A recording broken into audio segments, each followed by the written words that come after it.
अमीरों का माफ हो रहा लोन, गरीबों की हो रही कुर्की, दीमक की तरह देश को खा रहा भ्रष्टाचार। भाजपा सांसद वरुण गांधी ने कहा कि भ्रष्टाचार हमारे देश को दीमक की तरह अंदर तक खाए जा रहा है। हमारे देश में उद्योगपतियों के लोन माफ हो रहे हैं, लेकिन गरीबों की कुर्की की जा रही है। लोन व्यवस्था इतनी खराब है कि आम आदमी को 10 चक्कर लगवाने के बाद भी बिना सुविधा शुल्क लिए लोन नहीं दिया जाता।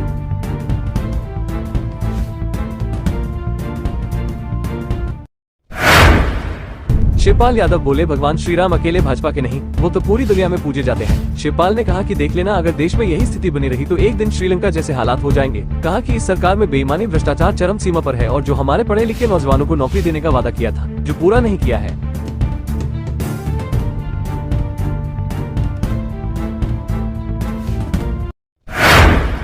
बसपा की ओर बढ़ रहे कांग्रेस के हाथ में सपा को भाजपा की साजिश नजर आ रही है। सपा अध्यक्ष अखिलेश यादव ने कहा है कि इंडिया की बैठक में कभी इस तरह की कोई बात ही नहीं हुई। उन्होंने कहा कि भाजपा तमाम तरीकों से विपक्षी गठबंधन को कमजोर करने के लिए अभियान चला रही है। इस तरह की बातें भाजपा की इसी रणनीति का हिस्सा हो सकती है।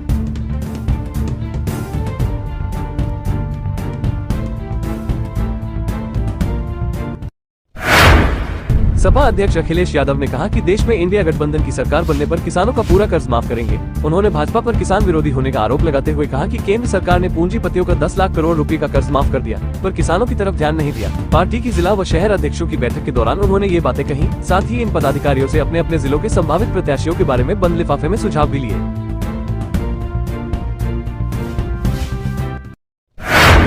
राकेश टिकैत बोले, बिजली और चकबंदी के खिलाफ बड़ा आंदोलन करेगी। भारतीय किसान यूनियन के राष्ट्रीय प्रवक्ता राकेश टिकैत ने कहा कि प्रदेश में बिजली और चकबंदी 2 सबसे बड़ी समस्याएं हैं। इनके अधिकारियों ने आतंक मचा रखा है। इसके विरोध में बड़ा आंदोलन करने की आवश्यकता है, जिसके लिए किसानों को संगठित करने का काम किया जा रहा है।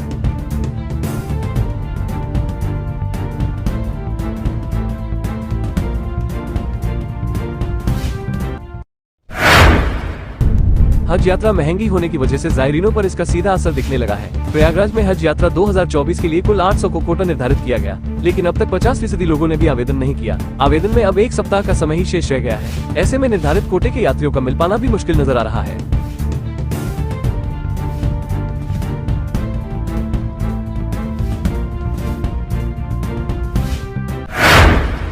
आगरा पुलिस ने तबाह की बेगुनाह परिवार की जिंदगी। आगरा में एनडीपीएस एक्ट और अवैध शराब के फर्जी मुकदमों में जेल भेजने के बाद भी पीड़ित रवि कुशवाहा व परिजन को थानाध्यक्ष जितेंद्र कुमार धमका रहे थे। निलंबन से 10 घंटे पहले एक होटल में बुलाकर बिल्डर से ऑफर दिलवाकर चुप रहने की सलाह दी गई। नहीं मानने पर धमकी दी गई कि समझ जाओ, नहीं तो गोली भी पड़ सकती है।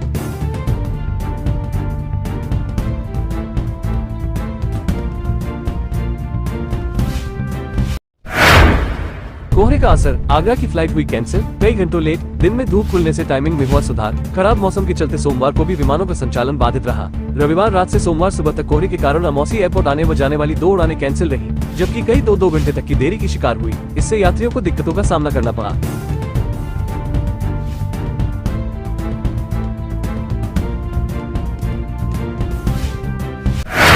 उत्तर प्रदेश के लोक निर्माण मंत्री जितिन प्रसाद ने अधिकारियों को निर्देश दिए कि प्रदेश में सभी जर्जर सेतुओं का ऑडिट कराया जाए और इसकी रिपोर्ट जल्द से जल्द प्रस्तुत की जाए।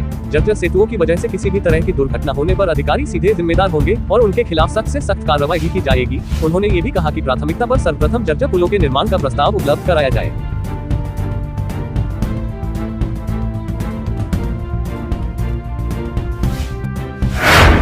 रायबरेली के जगतपुर थुरई में महिला का मारपीट करते वीडियो हुआ वायरल। किशोरी व उसके पिता सहित गरीब परिवार को महिला व उसके परिवार वालों ने जमकर पीटा। आए दिन मारपीट पर आमादा रहती है महिला। कार्यवाही न होने से मन बढ़ महिला ने इस बार गरीब किशोरी व उसके परिवार को जमकर पीटा। पीड़ितों ने जगतपुर पुलिस से लगाई न्याय की गुहार।